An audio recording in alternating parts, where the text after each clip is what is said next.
Hey, what's going on, guys? I'm going to talk today about how there was racism at the Eskom Learning Academy, and it was ridiculous, it was selfish, and it was childish like racism on the part of some students because they were protesting that AfriForum was coming to speak at a higher education convention that the Learning Academy hosted, okay? The speakers at the convention were going to be first the AfriForum, then second the ANC Youth League, and then third it was the EFF Student Association, or the EFF Student Leadership. So, okay, if anybody had left-leaning tendencies, two of the first three speakers were going to be left-wing groups, okay?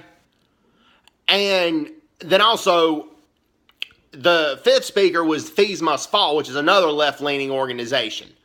So they just didn't want to hear AfriForum speak, but people who thought along their lines, their agenda, were going to be speaking next. And the speaker at the university, or at the Learning Academy, who was listing the organizations that were speaking, that said, if you guys have a grievance, come meet with us afterwards. May we finish, please? And they wouldn't let the university speakers finish just to say who was speaking.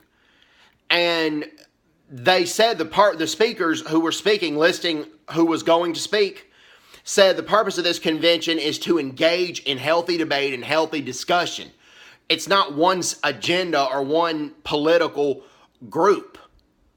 And this is just childlike that people would protest and pitch such a fit over this. And the majority of the students, you saw their faces, were okay with AfriForum being there.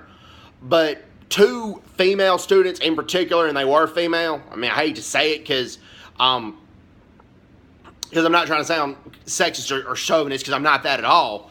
But they just stormed out, and before they stormed out, they just disrupted what the university speakers were trying to say, of just who was speaking at the convention coming up. It wasn't a peaceful protest. Not the students who stood up to disrupt, but one of the students ended up having a knife on him, and it was just asinine. I mean, it's just childish, and it's not just South Africa.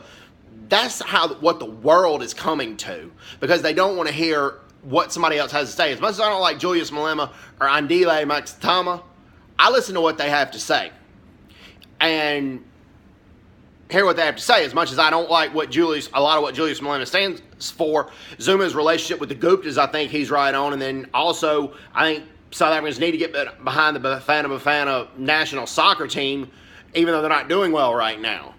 And you know, if I agree with something like that, but just because it's coming out of Julius Malema's mouth, it would just make me very petty and very hypocritical, or very childlike, just to say I'm not going to agree with it just because Julius Malema said it. No, it's ludicrous, asinine. Anyways, hope everyone's doing well. Take care. God bless them. Bye bye. Bye bye.